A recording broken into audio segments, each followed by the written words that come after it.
Pericope, filantropia e proto-evangelho? Então, ok. Vamos lá, apostila. Vira a página 262. 262.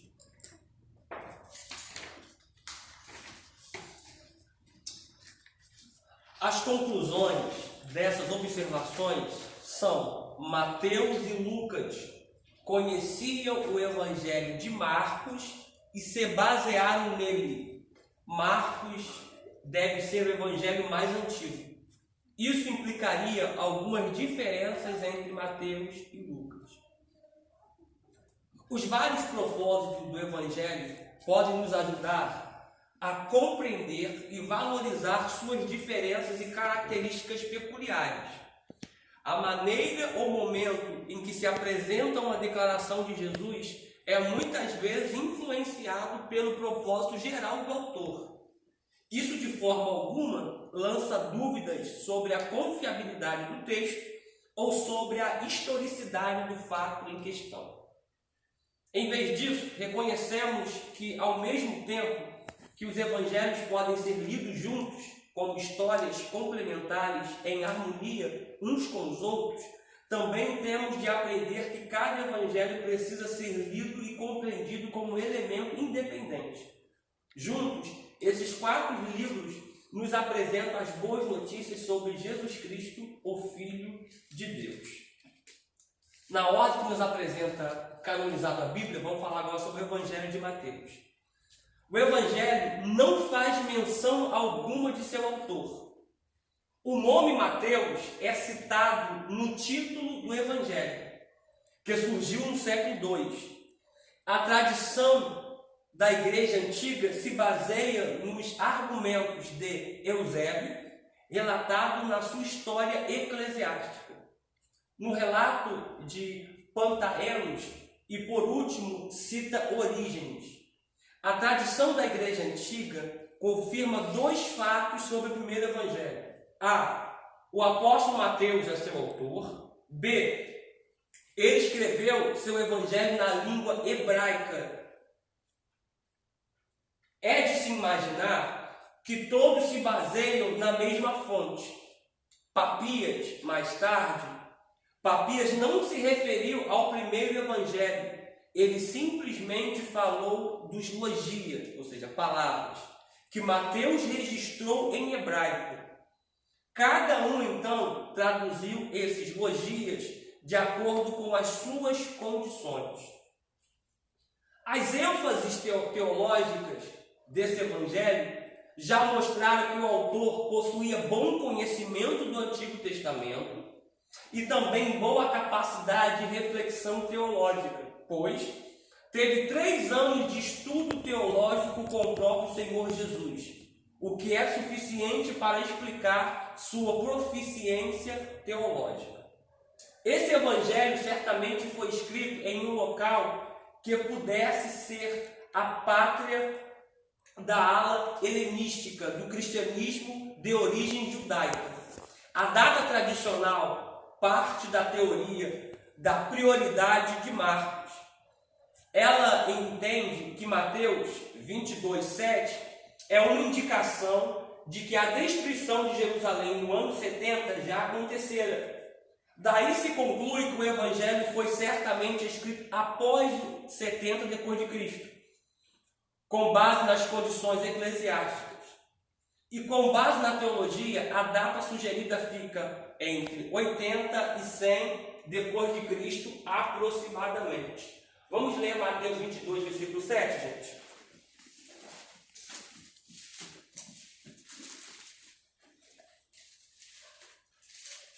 Mateus, capítulo 22, versículo 7.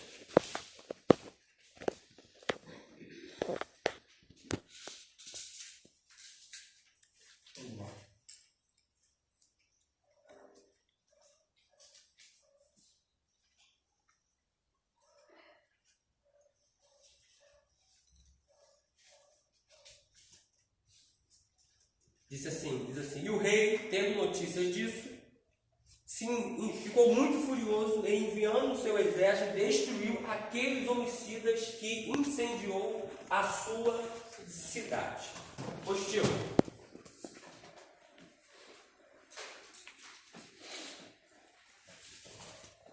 Podemos concluir, portanto, que o primeiro evangelho recebeu seu nome por causa do apóstolo Mateus, que registrou as palavras de Jesus. Final da página 262. Então, olha que relato interessante. Para a gente ter uma base que foi Mateus que escreveu o evangelho que traz o seu nome, não tem indícios no início do seu livro, do seu evangelho, que carrega o seu nome. Porém, Eusébio, que escreveu a história eclesiástica da igreja, diz que foi Mateus que escreveu. Tá? Eu recomendo esse livro dele, é muito bom. A história eclesiástica de Eusébio Barbosa de Cesareia, muito bom. Página 263. Conteúdo. Acharam aí? O objetivo de Mateus é evidente na estrutura deste livro, que agrupa os ensinamentos e atos de Jesus em 5 partes.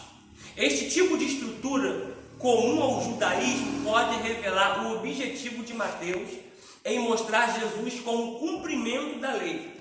Cada divisão termina com uma fórmula como: concluindo Jesus este discurso. Vamos ler Mateus 7, 28. Mateus 7, 28.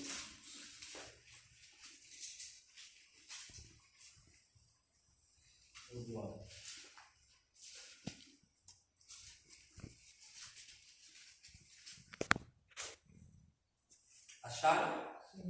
Sim. Diz assim, Mateus 7, 28. E aconteceu que, concluindo Jesus este discurso, a multidão se admirou da sua doutrina. Mateus 11, versículo 1.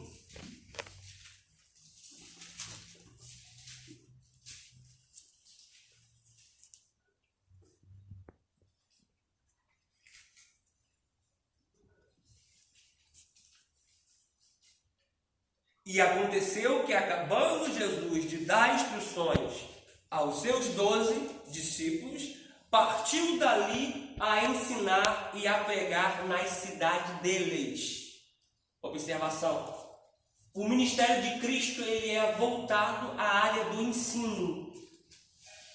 A temática do ensino de Cristo é arrependimento.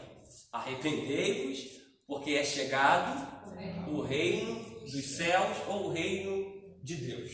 Tá? Mateus 13, 53. Mateus 13, versículo 53.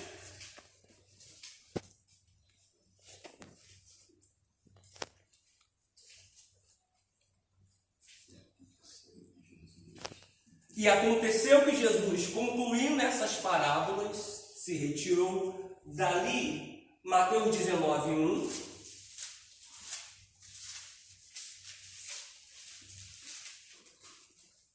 E aconteceu que, concluindo Jesus estes discursos, saiu para Galiléia e dirigiu-se aos confins da Judéia, além do Jordão. Mateus 26, 1.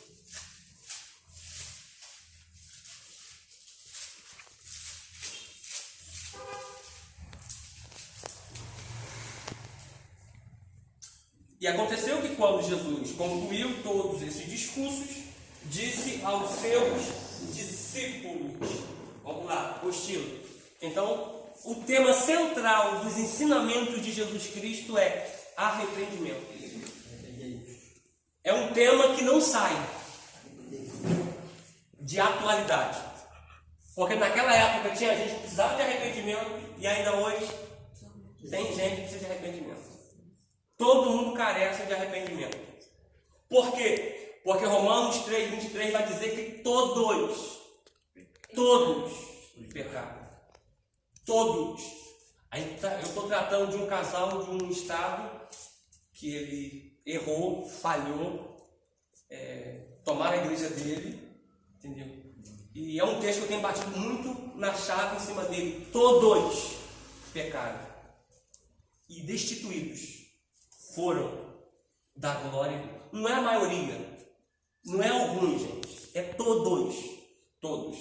Então, ele está passando por um momento de abandono, porque nessa hora que o líder abandona, e é nessa hora que não deve abandonar. É nessa hora que você tem que agarrar, estender a mão, não, você caiu. Um erro seu não inibe toda a sua história de qualidade. Porque é muito fácil ver um erro seu. E a sua qualidade? É muito fácil você fazer a unha de Jéssica e Jéssica vê um erro. Fala, poxa, ela não tirou essa cutículazinha aqui não. E as qualidades das 9 unhas? Então a gente se prende muito no erro e esquece das qualidades que as pessoas construíram ao longo da história. Esse é o ser humano. E a gente não pode ser assim. Vocês falando, pastor, em questão de liderança, porque eles, antigamente, na nossa época, eles falavam que você está em Sentir está cheio na fitalina. Todo mundo está em pecado. Você está em pecado. Por quê? É muito mais fácil, porque é muito mais fácil, eu vivi isso na pele, é muito mais fácil se você está em pecado do que ajudar você. Com certeza. Né? Eu vivi dentro da igreja, um rapaz que entrava e saía, uma igreja de 300 pessoas entrava e saía do altar, tudo que acontecia, o pastor já falou, irmão, vou sair, vou ficar 10 dias fora, tudo que acontecer a partir de agora é com você. E quando eu arrumei a menina, falei, vou casar dentro da igreja, a menina do escritório, não pecamos, não colocamos o carro na frente do boi, eles me abandonaram. Sabe onde que eu fui parar um dia, irmão? Um cara com a camisa até aqui, deu graça. Com a camisa até aqui, todo social, fui parar dentro de um botiquim para vender cerveja. Dei um banho no cara, deu até graça no final. Foi o dia que eu mais ganhei dinheiro. E o cara falou, não tem jeito. Olha só o mundo que você está. Não tem como. Sabe por quê? Me deixaram. Me abandonaram. Eu conheço o relato de um presbítero que vivenciou isso também. Ele foi abandonado, excluído basicamente.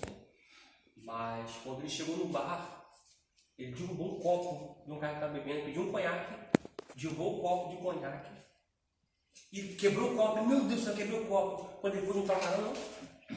Você juntar aqui não, cara. Porque você é cliente, cara. Senta aí que você serviu outra dose. Então, depois que ele voltou, ele contou testemunho. Eu fui mais recebido num boteco, me trataram melhor num boteco. Desculpa você que vai ouvir isso. Tá? Eu fui mais recebido, mais bem tratado no boteco do que na própria igreja. O nosso quadro não pode ser assim, tem que ser diferente. É aqui que nós temos que viver o amor. Não só com palavra, mas com obra e atitude. Ele dizia, irmão, você veja aqui, irmão. Foi duro. Então, essa hora, tipo assim, nós não podemos abandonar quem errou, quem caiu, virar as costas, jamais. Jamais. É aí que temos que ficar em cima, abraçar, entendeu? E é o texto que eu trago para ele, todos pecaram. Não tem um que não pecou. Aí fala assim, irmão, levanta a mão aqui quem não está em pecado. Todo mundo está em pecado. Eu só não vou estar em pecado quando isso aqui que é corruptível herdar incorruptibilidade. O que é mortal se revestir da imortalidade. E temos o corpo glorificado. Eu não vou estar em pecado não. Mas enquanto isso, não tem um aqui que não pecou hoje. Vamos lá, postilha. Pastor, rapidinho, qual foi esse texto que você falou? Romanos 3:23. Por dia? Isso dá 490. 490, pensa. Pensa. Pastor, mesmo assim, daí nessa palavra. Não, eu gostei da sua sinceridade, eu acho que eu também não.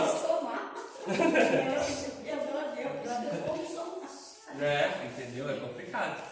Pastor, mesmo assim, nessa palavra aí, é uma prova que verdadeiramente o homem se diz ter amor e demonstrar o que tem, não tem. Quando ele abandona. O cara errou, porque eu tive alguns relatos que ele errou. Entendeu? E a minha esposa aqui, Paulo, ele errou, não, errado errou. Falei, errado errou, entendeu? Não cometeu o ato, mas você errou. Você abriu precedente para isso. Mas nem por isso eu vou jogar o cara, não, cara. Claro que não. Falei, quem você é comigo não mudou. Tem que ajudar. Entendeu? Embora, pastor, mas todo mundo é acusando. A consequência vai ter mesmo. Foi erro consequente, vai ter que colher. Entendeu? Se você tem isso aí, eu não posso inibir você de me colher, se você tem poder. Mas não muda a pessoa que você é. Por causa de um erro. Então quer dizer que se Samanta errar comigo, ela vai mudar o que ela foi comigo lá atrás por causa de um erro. Entendeu? Que lutou. Mas a gente pesa muito o momento do que a história. E não pode ser assim. Entendeu? Não pode botar um momento na frente de uma história. Professor, até porque é essa hora que eles precisam, né? De um amigo, né? Fato. É essa hora que eles precisam. E a pior coisa que tem é quando você outrora está levantando, ou talvez está levando o povo, e a hora que você mais precisa, todo mundo vira as costas. Mas você é menosprezado, você não se torna ninguém, entendeu? É nessa hora que você precisa. Isso aí. Tipo assim, eu não tô dando honra a erro. Claro que não. Claro que não. Errou, tem que pagar a consequência. Não, com certeza. Mas, porém, eu não posso botar a história que uma pessoa teve na cara de um erro. Entendeu? Vamos lá, postura. É forte, muito forte. A gente precisa vivenciar isso. Cada dia. Errar, gente, todo mundo vai errar. Todo mundo vai errar. Eu vou errar, Jéssica vai errar, a pastora vai errar, Cícero vai errar, você não vai errar. Todo mundo vai errar. Todo mundo vai errar. Não vive isso não. Oi? Não vive não. Um erro, meu filho, abafa tudo que você fez a vida toda certa. Infelizmente. Um erro abafa tudo. Infelizmente é isso. Lembra daquele erro. O certo é o quê? Você corrigir e não vivenciar mais. Mas não mudar a história que a pessoa vivenciou por causa do erro. É forte isso. Vamos lá, ó. Apostila. No prólogo, Mateus 1, versículo 1, capítulo 2, versículo 23, Mateus mostra que Jesus é o Messias ao relacioná-lo às promessas feitas a Abraão e Davi. O nascimento de Jesus salienta o tema do cumprimento, retrata a realeza de Jesus e sublinha a importância dele para os gentios. Vamos ler? Isso aqui foi falado antes, serve para a gente aqui hoje. Vão errar com a gente? Vão errar com você? Vão. Mas lembre do que eu estou dizendo aqui. Serve para mim, serve para todos. Não colocar um erro na frente de uma história. Isso dá até um tempo para a mensagem. Dá até um livro. Tu acredita que chegou a arder aqui agora um livro? Rapaz, chegou queimou aqui. Te falando sério, diante de Deus. E é um tema. É um tema. Não coloque o erro na frente de uma história. Então, pregando uns 10 minutinhos. Vamos lá. Mateus 1, versículo 1. Vai ser uma temática, um livro que para a gente que passou por decepção, por ferimento, olhar o momento e ver que o momento não é mais forte do que uma história.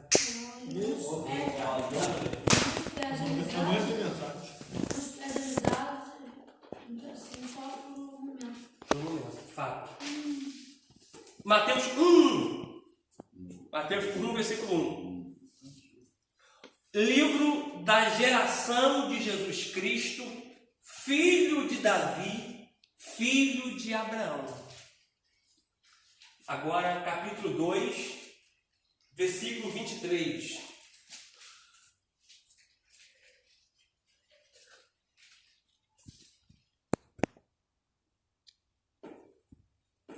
E chegou e habitou numa cidade chamada Nazaré, para que se cumprisse o que fora dito pelos profetas.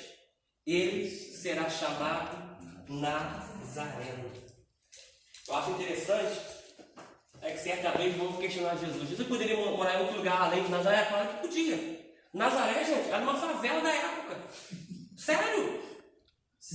Eu não vou falar isso aqui porque alguém pode me interpretar de forma pejorativa. Mas pensa num lugar ruim. Era Nazaré. Entendeu? É um lugar que ninguém queria morar. Entendeu? Era a escória da Palestina. Mas Jesus morou lá porque estava escrito acerca dele isso. Um dia que estava aqui assim, mas peraí, por que tu irá nos discípulos? Por que tu tem que passar por lá? Aí ele disse assim, eu tenho que passar porque está escrito a meu favor que eu tenho que passar naquele lugar. Forte. Tirando dessa palavra aí, uma certa feita Barnabé vai pregar para Filipe, né? Filipe vai falar para Barnabé. E porventura pode vir algo bom de Nazaré, que está pregando Jesus. Isso aí. Ele julgou Jesus pelo local, pelo lugar. Tirando isso daí dá para poder ver como é que é. Como é que é, entendeu? Então, se você estava tipo assim, mano, se tu estiver no centro da vontade de Deus, as coisas vão acontecer conforme está escrito na tua vida. Nazaré, fora de Nazaré. Isso aí, isso aí. Independente do lugar onde você está. Entendeu? Você vai ser bênção independente do lugar que você estiver. Se você estiver no centro da vontade dele. Agora, eu estiver onde eu quero estar, eu padeço muitas coisas, mas agora se eu estou no centro da vontade dele, é Nazaré, é Bereia, é Pereia, é Sencreia, e vamos que vamos. Vamos lá. Postila. A primeira parte, que é o capítulo 3 ou capítulo 7, contém o sermão da montanha, o qual Jesus descreve como as pessoas devem viver no reino de Deus. A segunda parte do capítulo 8, versículo 1, ao capítulo 11, versículo 1, reproduz as instruções de Jesus a seus discípulos, quando ele os enviou para a viagem missionária. A terceira parte do capítulo 11, versículo 2, ao capítulo 13, 52, observe, o escritor aqui está dividindo Mateus em partes, tá, gente? A terceira parte do capítulo 11, versículo 2, ao capítulo 13, versículo 52, registra várias controvérsias nas quais Jesus estava envolvido e 7 parábolas descrevendo algum aspecto do reino dos céus, em conexão com a resposta humana necessária. A quarta parte do capítulo 13, versículo 53, vai até o capítulo 18, 35. O principal discurso aborda a conduta dos crentes dentro da sociedade cristã. No capítulo 18, a quinta parte do capítulo 19, versículo 1 ao capítulo 25 até o versículo 46, narra a viagem final de Jesus a Jerusalém e revela seu conflito climático com o judaísmo. Os capítulos 24 e 25 contêm os ensinamentos de Jesus relacionados às últimas coisas. O restante do livro, que é o capítulo 26, versículo 1 ao capítulo 28, versículo 20, detalha acontecimentos e ensinamentos relacionados à crucificação, à ressurreição, à comissão do Senhor à igreja. A não ser no início e no final do Evangelho, a disposição de Mateus não é cronológica e não estritamente biográfica, mas foi planejada para mostrar que o judaísmo encontra o cumprimento de suas esperanças em Jesus. Esse é o Evangelho de Mateus. 3.4, que é o Evangelho de Marcos. O livro de Marcos é o menor dos 4 evangelhos. Entretanto, é considerado por muitos o mais importante dos 4. Eu particularmente, eu gosto muito do Evangelho de Mateus. Eu gosto muito do Evangelho de Lucas.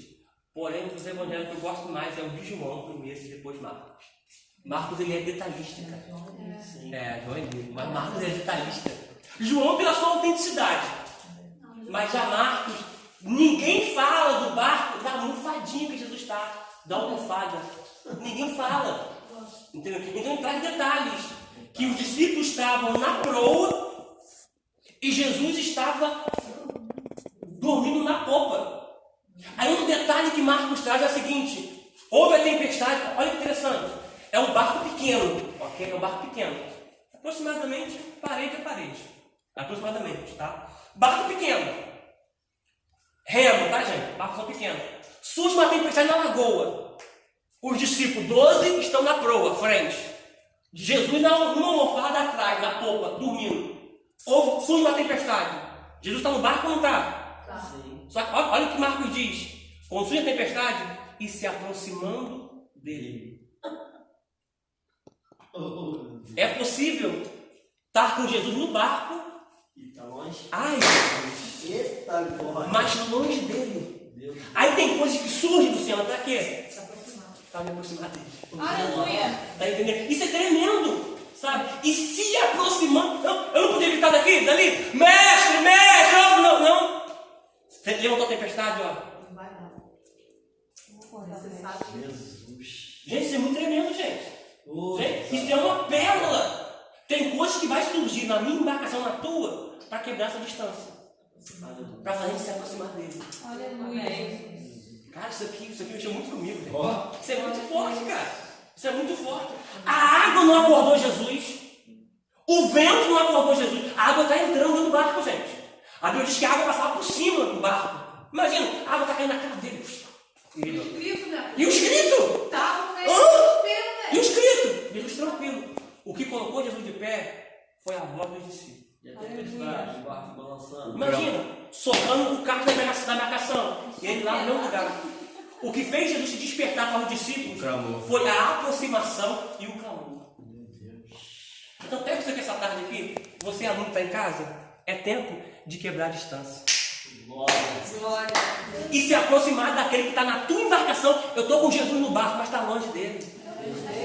Não, Jesus está no barco, e daí que está no barco? Ele pode estar no barco, a distância tem que ser quebrada. A aproximação tem que existir entre eu e Jesus, entre você e Jesus.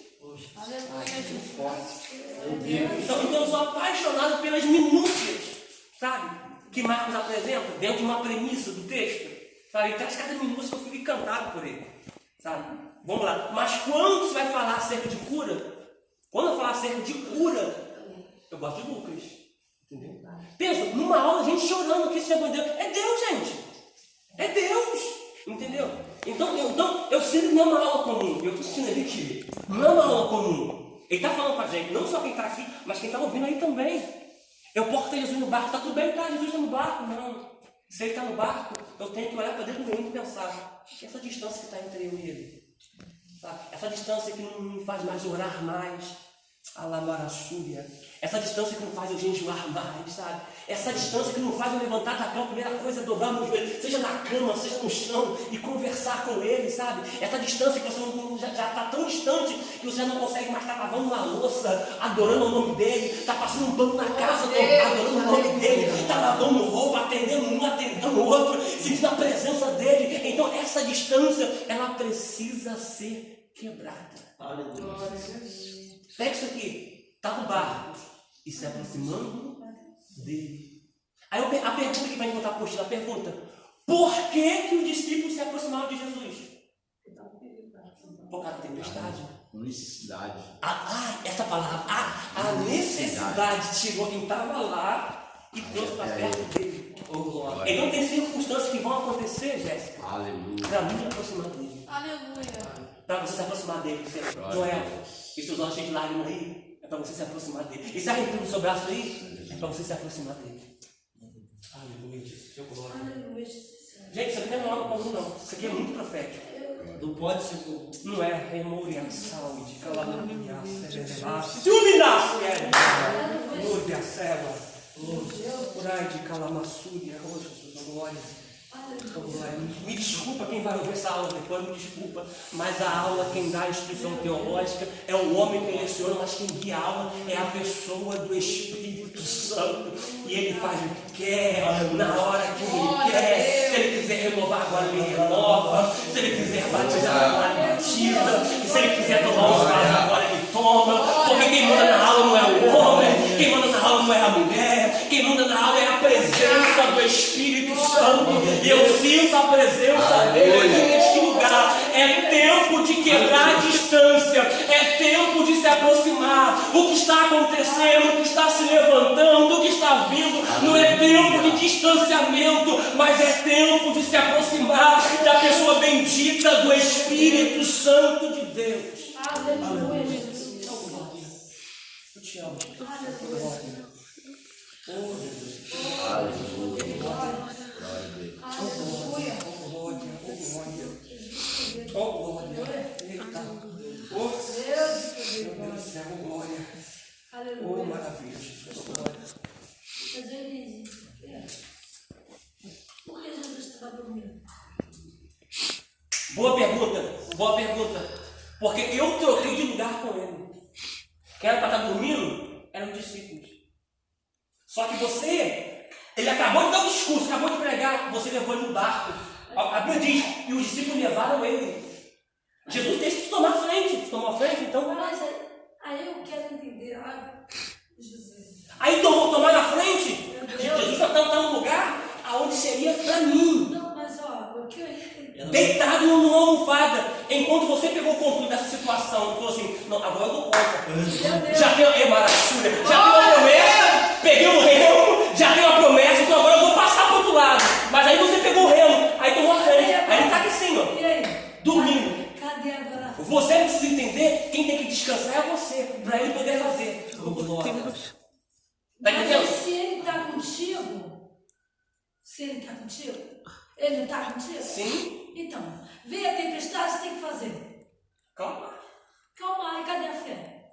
E detalhe, uma coisa Foi o aqui. homem de pouca fé que ele chamou ele. Não é Cadê? Ele porque, tá contigo? não é porque Jesus está comigo que eu vou estar ausente às dificuldades. Mas não pode. Porque o simples fato, olha só, o simples fato de Jesus chamar Pedro de Pedro ainda não tem desfé. Porque no capítulo 14 de Marcos ele vai dizer assim, Pedro, homem de pouca fé. Se você analisar o capítulo 4, vai dizer que ele ainda não tem diz. No capítulo 14 vai dizer que ele é de pouca fé. Quem não tem, agora tem pouca. Porque a situação que você vivenciar vai fazer você crescer. Aleluia. Vai fazer você subir. Então, Vai fazer você aumentar. mas porque ele deu ali, deixou você de frente, ele estava contigo. Com certeza. Então você poderia ir ali, né? E eles Amar a tempestade. poderiam Porque ele estava. Poderia. Ele estava com Poderia. ele. Estava com ele. Poderia. Só que Mas aí eles tiveram medo. sabe o que eu aprendo? Sabe o que eu aprendo? Tem coisas que vai surgir na minha vida porque eu decidi tomar a frente. Isso aí. Não, e muitas que têm medo. Eu estou debaixo de uma promessa, gente. Passemos para o outro lado. Só que aí, olha, observa. Essa tempestade não é normal. Porque ele vai repreender. Na angelologia, no básico, a gente aprendeu, só se repreende aquilo que é de natureza maligna. Então tem coisas na minha casa, na casa de vocês, não é para bater boca. Não é para discutir, é para repreender. Isso está acontecendo, não é normal, está repreendido. Só que ao invés de a gente repreender, a gente vai bater boca, vai discutir, prefere arrumar as coisas embora, prefere desconstruir tudo que foi construído. Só que quem está nos ensinando que não é tempo disso. Abre mão do que Eles é Observa que o que está acontecendo não é normal. Não, entra desespero. Isso não é normal. Numa lagoa, onde tem uma lagoa aqui? Me fala uma lagoa aqui. na pescada. Lá perto. É normal ter tempestade lá? Já teve tempestade lá de levantar onda lá? Sim ou não? Não. Não. E se levantar, eu tenho que parar de ter percepção. Pera aí. Não é normal. Não é normal. Não é. Vou bater boca? Não. Vou me desesperar? Vou repreender. Deus está falando com a gente aqui, gente. Deus está falando muito com a gente aqui. Muito forte. Eu estou entendendo o que Deus está falando. E o que ele está falando, eu estou pegando. Não, eu sou privilegiado, eu estou falando, estou absorvendo também. Entendeu? Então, tem coisas que vão acontecer, é para mim aproximar dele, é para mim se posicionar e é para mim repreender. No meu entender, aquilo dali só aconteceu só por um fato de motivo deles ter se distanciado de Jesus Cristo. Sim. Então aquilo dali automaticamente aconteceu para que eles viessem trazer de volta a aproximação. Sim. Isso aí vai abranger por menores fatores. O que Yara falou, o que você falou, a distância que foi criada. Obrigado, Marcinho. A distância que foi criada entre os discípulos de Jesus, mas o que? Eles estavam debaixo de uma promessa, e quando está debaixo de uma promessa, o diabo vai fazer de tudo, você não chegar onde Jesus quer que você chegue. Entendeu? Então, eles, ao invés de estarem descansando, eles tomaram a frente da situação, tomaram a frente do remo. Entendeu? Lá na frente o milagre ia acontecer e o diabo não queria que ele chegasse, por isso surgiu a tempestade. Então é por menores fatores que vão corroborar nesse texto aí. Falta no momento de clamar. Também, entendeu? Estava dando mais fé para Pedro, Pedro não tinha fé. Aí não tem desfé. Pedro, aí não tem desfé. Aí Marcos, olha só, deixa eu ler com vocês aqui, ó. Vou dar com o aberto aqui, ó. Se nem abriu, Mateus 14, ó. Mas se quiser abrir, ó. Mateus 14, versículo número 31. Não, deixa eu ler os dois para contextualizar. Deixa eu ler os dois. Melhor para ler os dois. Vamos lá. Marcos 4. Marcos 4. Versículo 40. Ó, Marcos 4, 40. Aqui tem que botar aqui dando. Amém.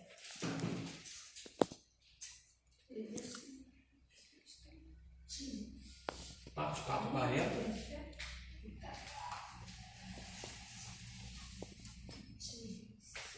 Desculpa, tá? Eu tirei fotos aqui? Ainda não, né? Tirou? Ainda não, né? Ó, vamos lá. Marcos 4,40 diz assim, ó. E disse-lhes, por que sois tão tímidos? Ainda não tendes fé? Olha a pergunta. Ainda não tendes fé? Aí vamos lá. Marcos 4,40 pergunta. Ainda não tendes fé?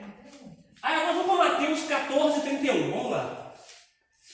Mateus 14,31. Mateus 14,31.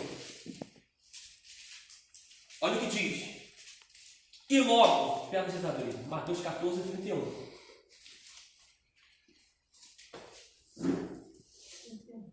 E logo, Jesus, estendendo a mão, segurou a Pedro, tá? E disse: homem de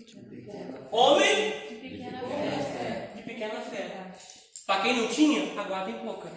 Tem um que eu gosto que diz assim, ó, cada vez que a minha fé é aprovada, tu me dás a chance de crescer um pouco mais. Amo sim. Eu também amo sim. Isso é muito antigo, gente. Muito antigo. Então, cada circunstância que você vive é a oportunidade que Deus está te dando de você crescer um pouco mais. Glória a Deus. Então, por que duvidaste? Eu estou ali? Ele pergunta, né? Por que duvidaste? Né? Vamos lá. Positivo.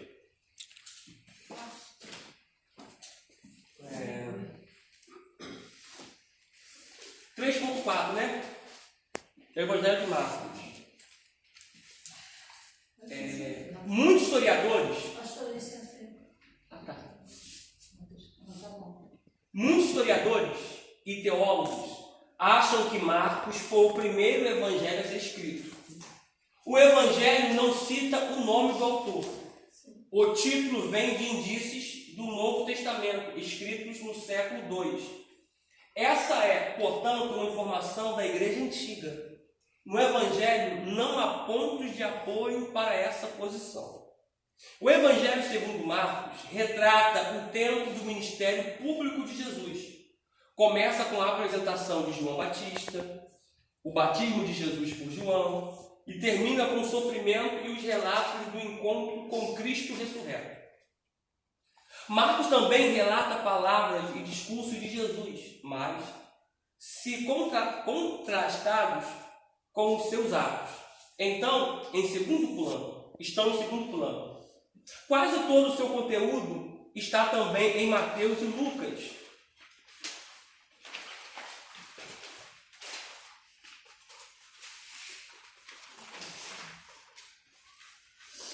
Marcos foi o primeiro evangelho a ser escrito. Foi escrito antes da morte de Pedro, como Marte sob Nero, em 66, que sugere o ano de 64 e pressupõe que foi escrito em Roma. Com base nas características do evangelho, os destinatários provavelmente estão em igrejas missionárias de Cristo entre os gentios. Contexto e conteúdo. A mensagem libertadora de Jesus Cristo é associada ao alvorecer do reino de Deus. Marcos 1,15. Marcos dá importância especial a esse aspecto e ressalta nos primeiros 8 capítulos do seu evangelho que formas isto assume na vida das pessoas. Vamos ler Marcos 1,15. Antes que eu esqueça, fala Marcos 1,15. Vou tirar a foto aqui.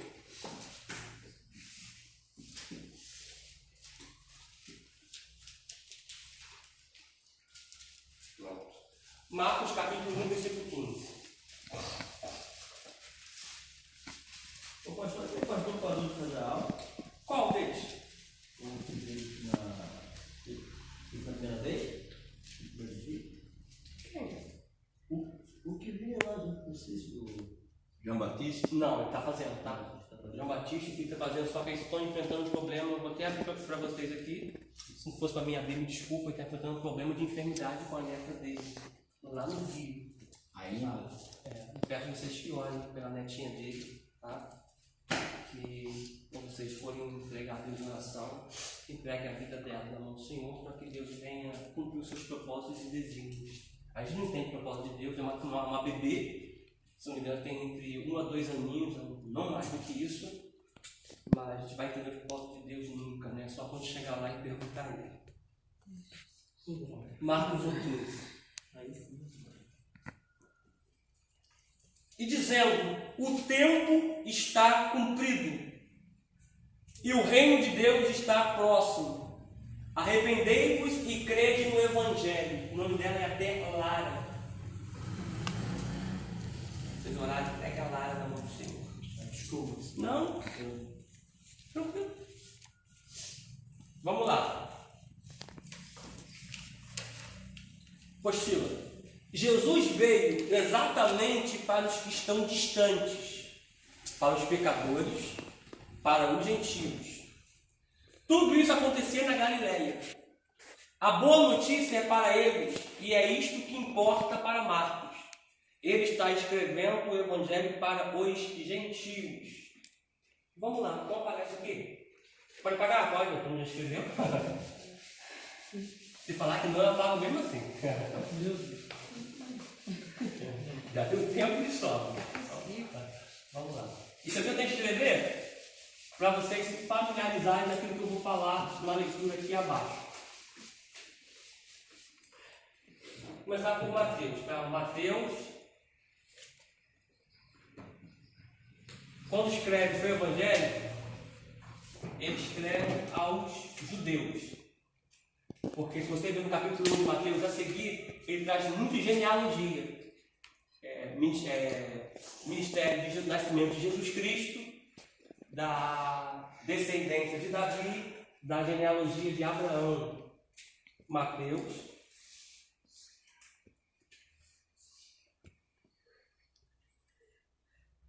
escreve aos judeus. Aí nós estamos em Marcos, né?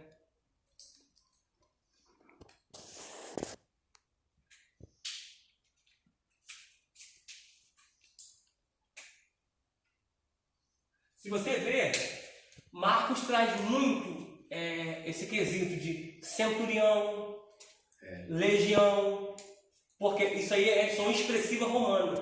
Então Marcos escreve aos romanos.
Isso, gnóstico ou gnosticismo.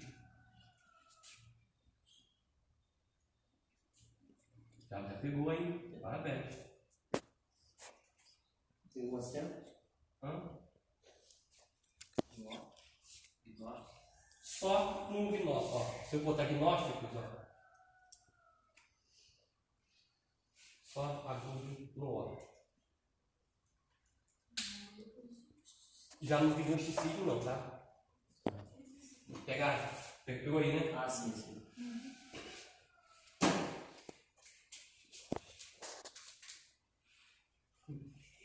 Não, tranquilo. Geralmente quando bate pezinho assim, a gente fala muito isso, né? É porque tá nervoso, uma coisa assim.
palavra já começou quebrando tudo. Já.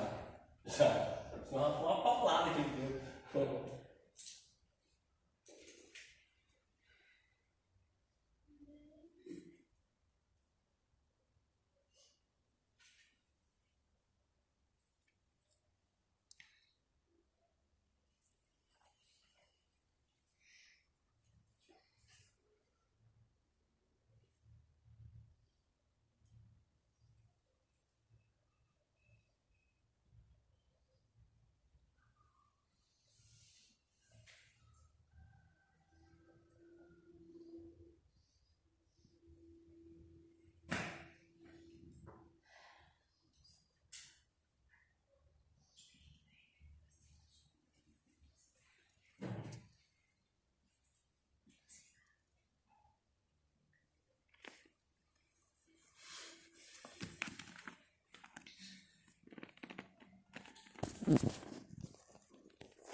Eu gosto muito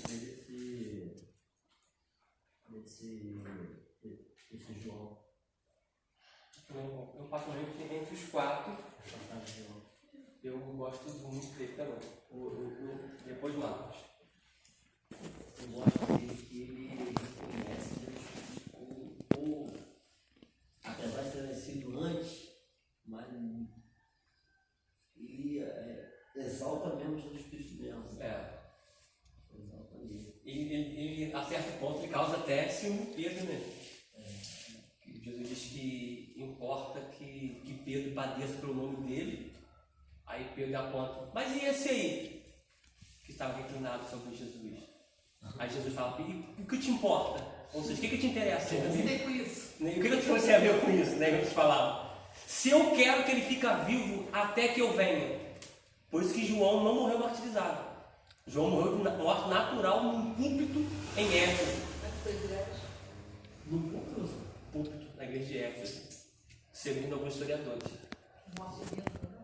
Tentaram jogar ele de cima da igreja de Roma, ele caiu no chão, teve parte da cabeça afundada, pegaram Caio, deram na cabeça dele, pegaram ele e jogaram num tacho de azeite quente. Não morreu, mandaram ele para a ilha de Pátio para ser comido de leões que tinham lá, que Nero deixava lá. Nada. Quem tem promessa não adianta. Quem tem promessa não adianta, cara. Não adianta. Haja vista que no período de João, o imperador que está no domínio é Domiciano, tá? Mas os leões de Nero foi banido para a ilha de Pátio, entendeu? Então o que Roma fazia? Pegava um monte de prisioneiro, levava para Pátio. A história diz que quando os tigres, os leões ouviam o apito do navio, eles já se lançavam na água, esperando os corpos caírem para comer. Aí eu gosto muito da história da igreja, Eusébio de Cesareia. O João é o que, gente? Antes de ser apóstolo, qual é a profissão dele? Pescador. Pescador. Pescador sabe nadar ou não? Aí diz historiadores que quando vinham pegar João, afundado. Ele É bobo. Ele é bobo. Dizem, né? Como historiadores, entendeu? Mas a relevância dos fatos é que ele morreu sentado na igreja de Éfeso. Por isso que eu aconselho vocês, por isso que eu aconselho vocês comprarem livros sobre história eclesiástica, história da igreja cristã, da igreja primitiva, muito bom. Como morreram os mártires, muito bom também. Vamos lá, escreveu todos? Eu tenho que tirar foto antes que eu esqueça. Tem mais, não? Escreveu não? Tem mais? Eu vi mais, não. Não, acho que vai ter só uma coisinha pequena para escrever só.